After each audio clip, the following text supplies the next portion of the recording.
Hoje a gente vai mergulhar numa ideia bem antiga, mas que, nossa, parece que foi escrita para hoje. É uma história sobre despertar, sabe? Sobre aquele momento meio esquisito quando algo que parecia tão sólido, tão real, de repente, começa a parecer meio frágil. Não que seja mentira, mas parece um cenário de filme, sabe? Pois é, talvez essa sensação soe familiar para muita gente. Num dia tá tudo normal, a vida seguindo. No outro, bem quietinho, lá no fundo da mente, vem a pergunta: peraí, é só isso? E o problema é que, uma vez que essa pergunta aparece, ela não vai embora assim, pedindo licença. Não, não. Ela chega, se instala e começa a arrastar os móveis de lugar na cabeça da gente. É exatamente aí que a história da caverna de Platão começa. Não numa aula de filosofia na Grécia Antiga, mas aqui, no nosso dia a dia. E aí, essa frase do Kierkegaard vem e pá, é um soco no estômago. Porque a gente sempre acha que o grande perigo é acreditar em mentira, né? Mas ele aponta para outra coisa, o perigo de se recusar a acreditar no que é verdade. E essa segunda forma de engano, essa é muito mais forte, mais sutil. É como dizem, não dá para acordar quem se agarra no sono como se fosse o último cobertor do mundo. Então, vamos entrar de cabeça nessa história. A alegoria do Platão ela é simples. Tão simples que chega a ser perigosa. Pensa só no cenário. Um grupo de pessoas que nasceu e cresceu acorrentado dentro de uma caverna. A vida inteira deles, desde o primeiro dia, forçados a olhar para uma única parede de pedra. E é aqui que a genialidade da coisa aparece. Olha só como a realidade deles é fabricada. Atrás desses prisioneiros tem uma fogueira queimando. E entre o fogo e as costas deles tem gente passando carregando objetos de todo tipo. O que acontece? Esses objetos projetam sombras naquela parede que eles estão olhando. E para os prisioneiros, bem, para eles, aquelas sombras não são só sombras. Aquilo ali é a realidade. É tudo que existe. Eles dão nomes, discutem, criam teorias. O mundo inteiro deles é feito de sombras. Então, chegamos no ponto principal.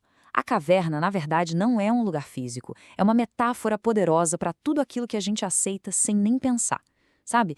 São as histórias que a gente herda da família, da sociedade, as definições de sucesso, fracasso, vida normal. Definições que, se parar para pensar, a gente nunca assinou embaixo, mas mesmo assim vive por elas. Mas a história não acaba nessa escuridão, não. Vamos avançar um pouco, porque, de repente, um desses prisioneiros é libertado. E a gente pensa, ufa, que alívio, liberdade. Só que a liberdade não chega como um alívio imediato. O que acontece em seguida bem, não é nada do que a gente imagina. É que tem uma coisa sobre despertar que ninguém conta. Não é um dia no spa, com música relaxante. É muito mais parecido com sair de uma sala de cinema escurinha e dar de cara com o sol do meio-dia. A primeira sensação do prisioneiro liberto não é clareza, não é iluminação, é dor. Os olhos ardem, a cabeça dói, a mente fica completamente perdida. E olha que loucura esse conflito interno que Platão descreve. O prisioneiro sente falta da caverna. Parece absurdo, né? Mas pensa bem. A caverna era previsível. As sombras eram familiares. E aquilo que é familiar, mesmo que seja uma mentira, uma jaula, passa uma sensação de segurança. É a grande batalha. A mentira confortável contra a verdade que dói. E esse processo de aprender a ver é gradual. Platão descreve isso passo a passo. Primeiro, a pessoa só aguenta olhar para os reflexos das coisas na água. Depois de um tempo, consegue olhar para os objetos de verdade. Aí, consegue olhar para o céu à noite, para as estrelas, e só muito, mas muito tempo depois de se acostumar, é que ela finalmente consegue olhar direto para o sol, que na alegoria é a verdade pura. Isso não é só absorver informação nova, sabe? É uma transformação completa de quem se é. E agora a gente chega na parte da história que muita gente esquece, mas que talvez seja a mais difícil, a mais trágica, o retorno. Porque, claro, depois de ver tudo aquilo, a pessoa sente uma vontade imensa de voltar e contar para os outros, de libertar quem ficou para trás. O problema é que essa tentativa de retorno quase nunca dá certo. Platão descreveu isso de forma cirúrgica. Quando o prisioneiro volta para a caverna, os olhos dele, agora acostumados com a luz, não enxergam mais nada no escuro. Ele tropeça, não consegue mais identificar sombras como antes, e o que os outros prisioneiros pensam? Eles olham para ele e falam: "Tá vendo só? Saí de lá, acabou com ele. Voltou cego, ficou burro." E Platão vai além, Na história, ele diz que, se eles tivessem a chance, matariam quem tentasse libertá-los. E esse padrão, infelizmente, se repete demais na história e nos mitos. Pensa só no próprio Sócrates, o mestre do Platão. Ele foi condenado à morte por quê? Por fazer perguntas, por questionar as sombras de Atenas. Pensa em Prometeu, que foi torturado por toda a eternidade por ter dado o fogo, o conhecimento, para os seres humanos. A grande lição aqui é que a sociedade, muitas vezes, não castiga a ignorância. Ela castiga quem ousa quebrar o padrão, quem causa ruptura. E o motivo pelo qual os prisioneiros reagem assim é até triste de pensar. Para eles, a caverna não é uma prisão.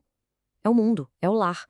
E qualquer tentativa de tirar alguém de lá à força soa como um ato de violência. É como se alguém chegasse e tentasse destruir o único mundo que eles conhecem. Sabe o que tudo isso parece? A alegoria inteira funciona como um mapa.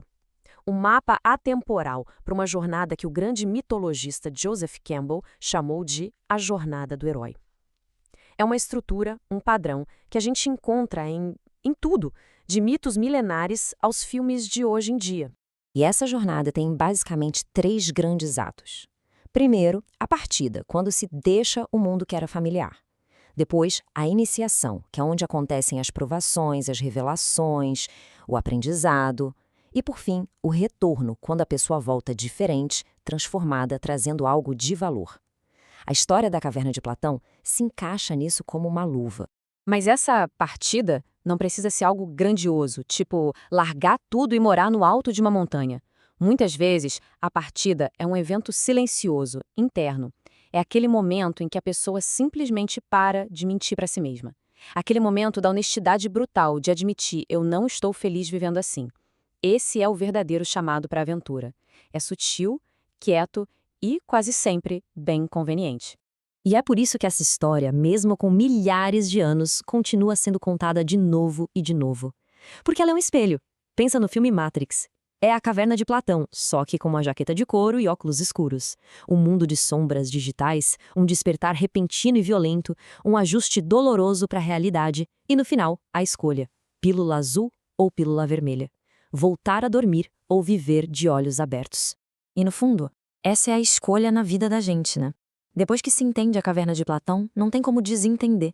Uma parte de nós vai sempre pedir por mais honestidade. E isso, olha, não é uma maldição, não. É o começo da liberdade. E é uma liberdade meio esquisita, sim. Às vezes pesa, às vezes é solitária, mas ela é limpa, sabe? É como respirar puro depois de passar horas numa sala abafada e cheia de gente. Então, no fim das contas, a grande pergunta não é se a caverna existe. Ela existe. A verdadeira pergunta é: por que alguém escolheria continuar chamando aquilo de lar só porque é o que sempre conheceu? Coragem nem sempre é um ato grandioso de rebeldia. Às vezes, a coragem é só virar um pouquinho a cabeça, olhar na direção daquele fogo lá atrás e dar o primeiro e doloroso passo em direção à luz, mesmo sabendo que os olhos vão arder.